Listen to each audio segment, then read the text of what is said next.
नमस्कार। तो आज बात करते हैं हिंदी साहित्य के एक बहुत ही जरूरी निबंध परंपरा का मूल्यांकन के बारे में। इसे लिखा है डॉक्टर रामविलास शर्मा ने।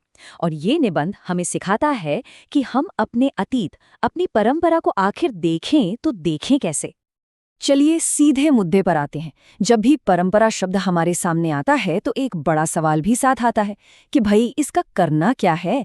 क्या इसे पूरी तरह से अपना लें या फिर इसे जड़ से उखाड़ फेंकें। और ये सवाल ना हम सबसे जुड़ा हुआ है। कभी सोचकर देखिए, क्या हमारी परंपराएं, हमारे रीति रिवाज हमारे लिए एक बोझ है, पैरों की बेड़ियां हैं जो हमें आगे नहीं बढ़ने देती, या फिर ये वो खजाना है जिससे हमें हिम्मत और ताकत मिलती है। आमतौर पर ना इस सवाल के दो ही सीधे सपाट जवाब मिलते हैं। एक तरफ वो लोग हैं जो कहते हैं कि हर पुरानी चीज को तोड़ दो, खत्म कर दो, क्योंकि वो तरक्की के रास्ते में एक रुकावट है। और वहीं दूसरी तरफ कुछ लोग हैं जो मानते हैं कि जो कुछ भी अतीत का है वो महान है और उसे बिना कोई सवाल किए बस अपना लेना चाहिए। पर क्या सच में यही दो रास्ते हैं या फिर कोई तीसरा रास्ता भी हो सकता है? एक ऐसा रास्ता जो इन दोनों के बीच एक बैलेंस बनाए, एक ऐसा तरीका जो हमें अपने अतीत को समझदारी से परखना सिखाए। जी हाँ, इसी तीसरे रास्ते की बात करते हैं डॉक्टर रामविलास शर्मा।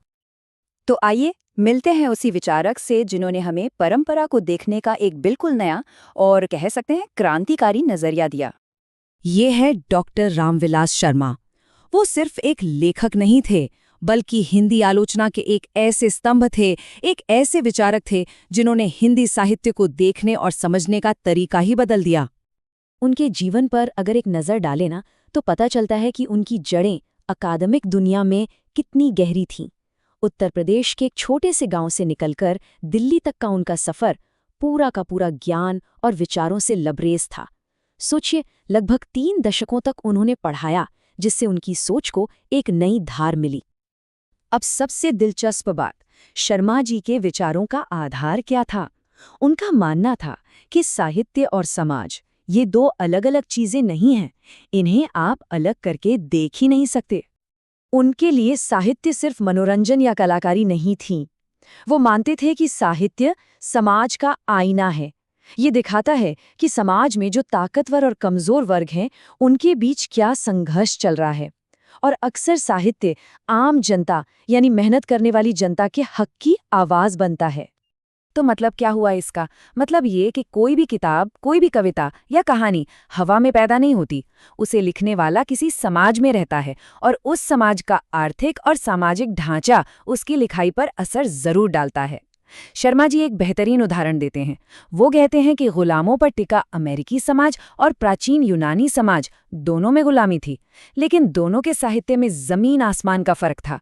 ये इस बात का पक्का सबूत है कि साहित्य की जड़ें समाज में ही होती हैं। अच्छा, तो अगर साहित्य समाज से इतना गहरा जुड़ा है, तो फिर सवाल उठता है कि हमें अपनी साहित्यिक परंपरा को परखना कैसे चाहिए। और यहीं पर शर्मा जी का सबसे क्रांतिकारी विचार सामने आता है। शर्मा जी एक खास चश्मे से साहित्य को देखते थे। इसे कहते हैं प्रगतिशील आलोचना।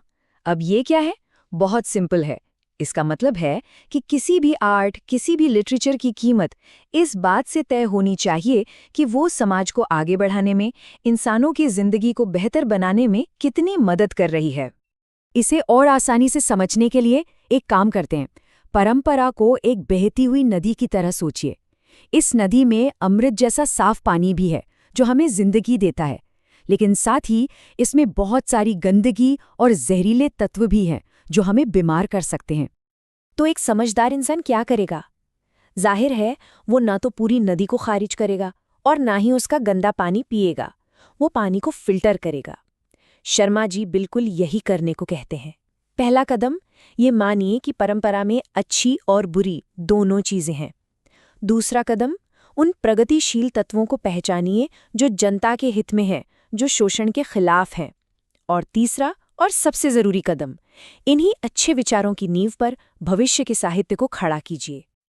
अब आप सोच रहे होंगे कि पुराने जमाने के साहित्य का क्या? शर्मा जी इसका एक जबरदस्त उदाहरण देते हैं। शेक्सपियर और मिल्टन जैसे लेखक सामंती समाज में पैदा हुए, जो शोषण पर आधारित था। फिर भी उनकी रचनाएं आज भी इतनी कीमती क्यों हैं? क्योंकि उनकी कला ने अपने दौर की सीमाओं को तोड़ दिया और उन इंसानी सच्चाइयों को पकड़ा जो आज भी उतनी ही सच है। यही तो है प्रगतिशील तत्व। तो ठीक है, परंपरा को समझ लिया, उसे फिल्टर भी कर लिया। अब आगे क्या? भविष्य की तरफ देखते हैं। शर्मा जी बताते हैं कि एक देश, खास तौर पर भारत जैसे देश का साहित्य आखिर कैसा होना चाहिए जहां इतनी विविधता है। उनका तर्क एकदम सीधा और साफ था। किसी भी देश का साहित्य तब तक महान नहीं बन सकता जब तक वो अपने देश में रहने वाले हर इंसान को, हर जाति और हर संस्कृति को गले नहीं लगाता। साहित्य किसी एक ग्रुप का नहीं होता, वो पूरे राष्ट्र का होता है। इस बात को समझाने के लिए वो इतिहास का एक बहुत बड़ा उदाहरण देते हैं। जब नाज़ी जर्मनी के हिटलर ने सोवियत संघ पर हमला किया, तो वो सिर्फ एक फौजी हमला नहीं था, वो एक सोच पर हमला था। एक ऐसी सोच जो मानती थी कि केवल एक शुद्ध नस्ल ही सबसे बेहतर है। और नतीजा क्या हुआ? नतीजा देखने वाला था। सोवियत संघ के अलग अलग जातियों और संस्कृतियों के लोग सबके सब अपने देश को बचाने के लिए एक होकर खड़े हो गए। उनकी अनेकता उनकी कमजोरी नहीं, बल्कि उनकी सबसे बड़ी ताकत बनी, और सबने मिलकर हिटलर की बांटने वाली सोच को हरा दिया। तो इससे सबक क्या मिलता है? सबक ये मिलता है कि एक राष्ट्र की असली ताकत उसकी विविधता में ही छिपी होती है। और यही बात साहित्य पर भी लागू होती है। जब साहित्य अपने देश के हर कोने और हर समुदाय की आवाज को जगह देता है, तभी वो सही मायनों में राष्ट्रीय साहित्य बनता है। और अंत में शर्मा जी हमारे सामने एक बहुत बड़ा सवाल छोड़ जाते हैं। उन्होंने कहा था कि साहित्य को सामाजिक विकास के आईने में देखना चाहिए। तो आज हमारे लिए सवाल ये है कि हम अपनी कला, अपनी फिल्मों, अपने संगीत और अपनी परंपराओं को किस पैमाने पर मापें? आज के ज़माने में प्रगतिशील होने का आखिर मतलब क्या है? इस पर सोचिएगा ज़रूर।